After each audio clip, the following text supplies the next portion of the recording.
सूर्य ग्रहण के समय भगवान कृष्ण, चूंकि कथा संक्षिप्त में ही चल रहे हैं, कारण यह है कि भगवत जी का कथा अभी की कथा इतनी लंबी लंबी है कि विस्तृत तो हो ही नहीं पाएगी।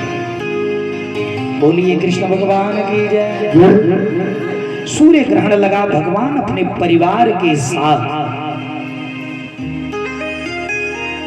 पहुंचे ग्रहण में, और वहां जाने के बाद भगवान स्नान किए, अपने भाई बंधु सबको लेकर के, पूरे परिवार के बच्चे इत्यादि।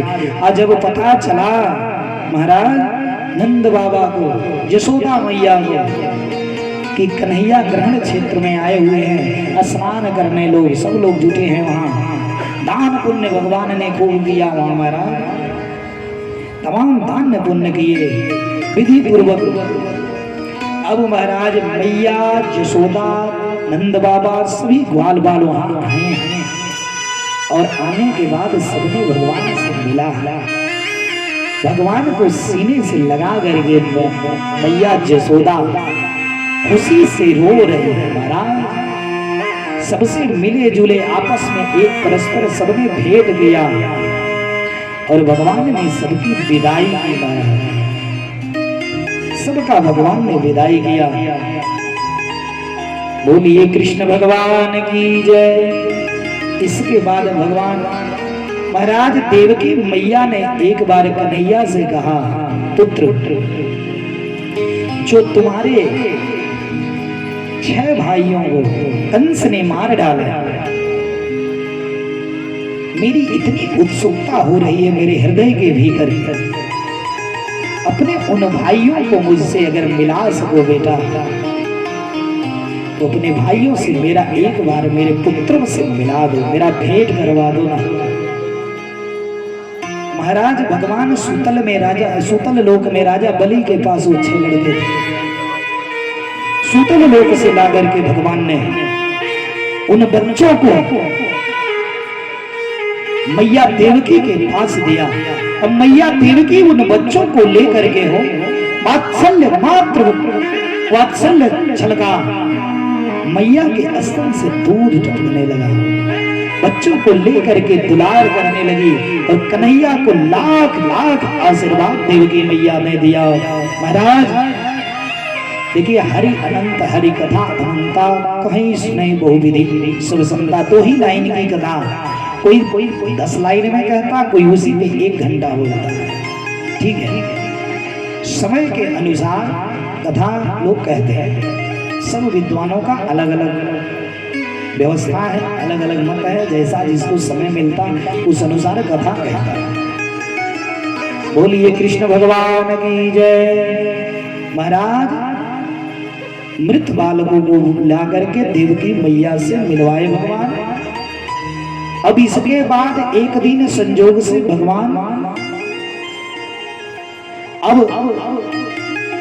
भगवान बैठे थे, इनके जो जदुवंशी परिवार थे इतने आताताई हो गए, इतने अत्याचारी हो गए। महाराज भगवान ऐसा रचना करे हो, ऐसा रचना किए परमात्मा। परमात्मा ने कहा मेरे रहने न रहने के बाद ऐसा न हो इस परिवार के नाम से मेरे नाम को कलंकित कर दिया गया, और जाने से पहले मैं सबकी व्यवस्था कर दूंगा इस धराधाम को छोड़ के जाने से पहले। बोलिए कृष्ण भगवान की जय। सभी इनके बालक, कुछ लड़के जो है उसमें सांब वगैरह जो थे, जो ये सब जो है चले गए कहाँ, सहवास क्षेत्र में घूमने के लिए, प्रभास क्षेत्र में, सुदूर प्रभास क्षेत्र में घूमते घूमते गए। और महाराज जब वहां गए तो ये बच्चे आपस में खेलने लगे। खेल खेल में सांब के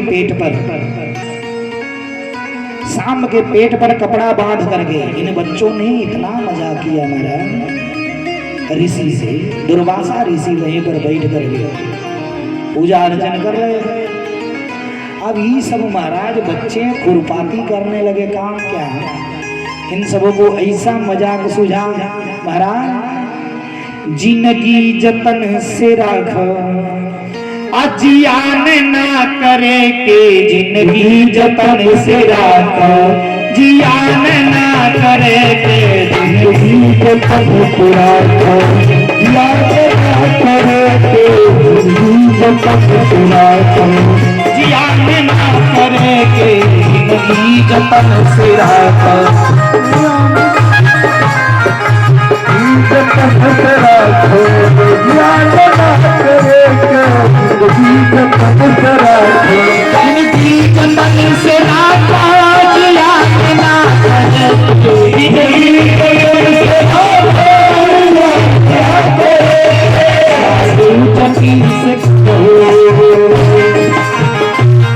साधु जकी से मजाक ना करे, साधु जकी से मजाक ना करे, मजाक ना करे।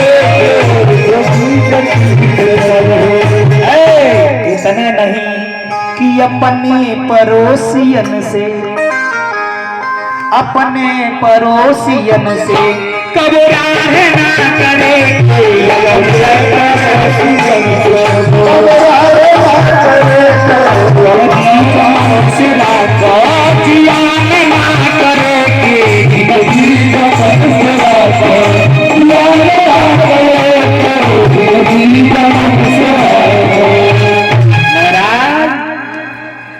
कभी भी किसी साधु सन्यासी ब्राह्मण से मजाक नहीं करना चाहिए।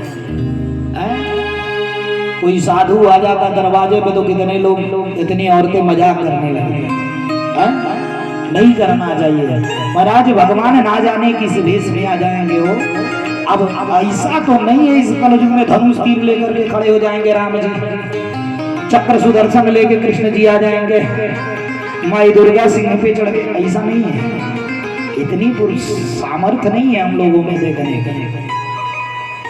भगवान जब भी आएगा ना किसी ना किसी भेष में, पागल के भेष में, साधु के भेष में,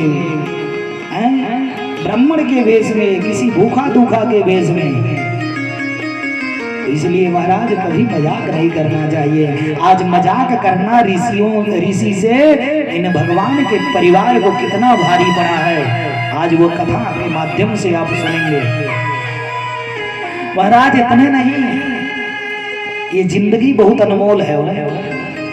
कभी भी अपने किसी भी पड़ोसी से झगड़ा नहीं करना चाहिए, लेकिन अक्सर पड़ोसी से होला, अक्सर पड़ोसी से होता है, लेकिन ऐसा नहीं करना नहीं चाहिए। प्रयास है,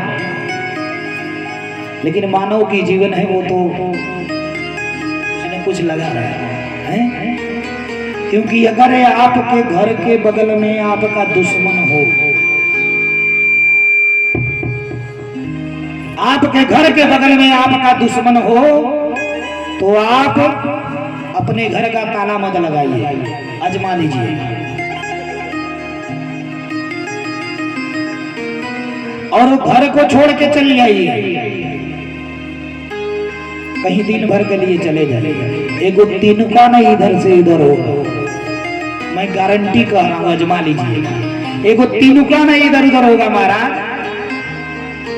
वो पड़ोसिया रखाएगा, जानते हैं क्या है कि अगर कुछ गायब होगा तो हम ही को लगेगा। बोलिए कृष्ण भगवान की जय। वो दिनवा भर रखाएगा, दूसरों अगर कोई आएगा भगवान वह खड़े रहेगा। जानते हैं कि जब भी कुछ गायब होगा, कोई बात बिगड़ेगी, हमें ही को कहेगा। बोलिए कृष्ण भगवान की जय। अब महाराज ही भगवान के लड़के इतना मजाक सुधा, शाम के पेट पर कपड़ा बांध लिया और पेट पे कपड़ा बांध करके ये बच्चे अब पहुंच गए कहां, जहां दुर्वासा ऋषि बैठ करके भजन पूजन कर रहे थे। अभी लड़के गए न, कह रहे हैं ए बाबा ये बताइए कि ये दुल्हनिया के पेटवा में कहाँ है? इस दुल्हन के पेट में लड़का है कि लड़की? महाराज दुर्वासा ऋषि हम घूंघट काट के सब दुल्हन बनाए थे। दुर्वासा ऋषि महाराज एकदम क्रोधी एक तो ऋषि, श्रृंगी दुर्वासा ये लोग अब संजोग से महाराज यही लोग ऋषिया ऋषि इन्हीं से जाके बच्चा मजाक कर रहा है। तुरंत महाराज ध्यान लगाए कि ध्यान में देखी मुनि मुस्कालन। जब ध्यान लगाए तो देख रहे हैं क्या ये लड़के मजाक कर रहे हैं। अब गुस्सा से ऋषि ने श्राप दिया और आंख खोल करके कहा ऐसा है ना, इसके पेट में तो मूसल है, इसके पेट में लोहे का मूसल है। महाराज अभी बच्चे जैसे अब कपड़ा खोल रहे हैं, गिरा तो लोहे का मूसल गिर रहा है पेट से। बोलिए कृष्ण भगवान की जय। अब महाराज ये बच्चे घबरा गए, बच्चे एकदम घबरा गए, डर गए। डर करके ये भगे उग्रसेन महाराज।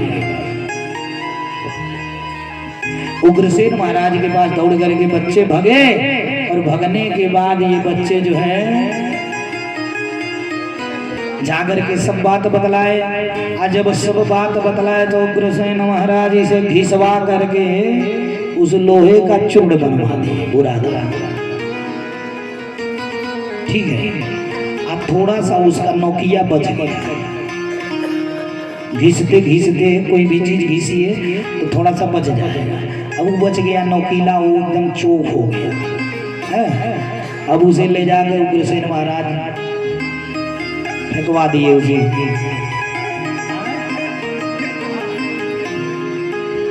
ले जाके उसी समुद्र में फेंकवा दिया। जब समुद्र में फेंकवाए महाराज, लोहवा के छुड़वा जगना था ना, अटेर नामक घास बन गया जो चोक चोक होता है, चोखीला। अटेर नामक घास बन गया। अब ये बच्चे आए और महाराज एक समय ऐसा आया एक दिन, ये बच्चे आपस में मदिरा पीने लगे। सब जदुवंशी मदिरा पीने लगे, उत्पाद करने लगे और जा करके वहीं खड़े हो गए। इसी ने श्राप दिया था ना, लोहे का मूसल होगा, इसी से तुम लोगों का सर्वस्व सारे जदुवंश का नाश हो गया। आज वही श्राप जो है वृथा न जाए देव ऋषि महाराज। ये सब बच्चे उसी प्रभास क्षेत्र में गए और आपस में लड़ते लड़ते उसी अटेर से एक दूसरे ने जला करके मार गए। महाराज वो अटेर भाला का काम करता था और उसी के द्वारा लड़ करके भगवान के जदुवंशी समाज कुछ उसमें अच्छे थे, वो बचे। बोलिए कृष्ण भगवान की जय। द्वारिकाधीश कन्हैया की जय। अब इसके बाद महाराज भगवान का स्वधाम गमन, भगवान सब कुछ सारी व्यवस्था हो गई सबकी। अब इसके बाद परमात्मा जा करके महाराज एक बट के पेड़ के नीचे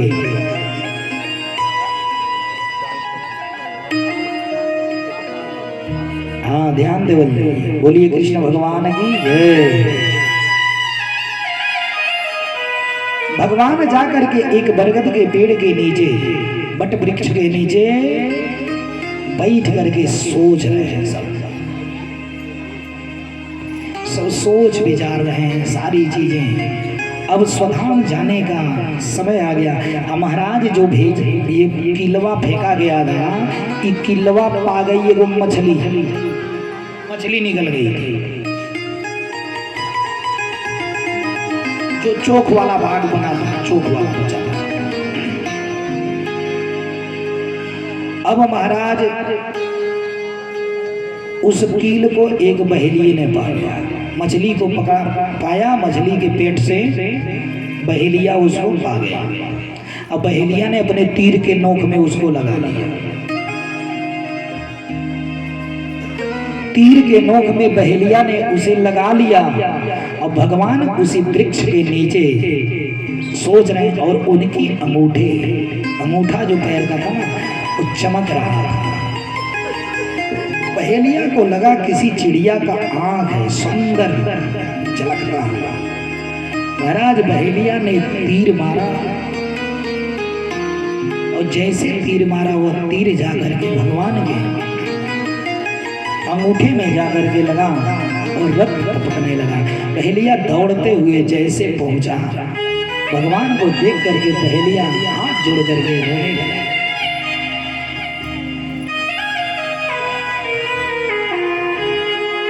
पहेलिया रोने लगा जाकर के महाराज।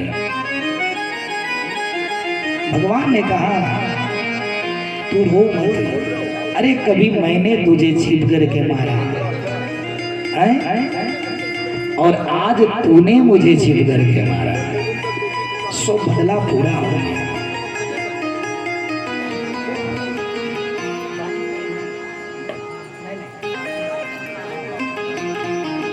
महाराज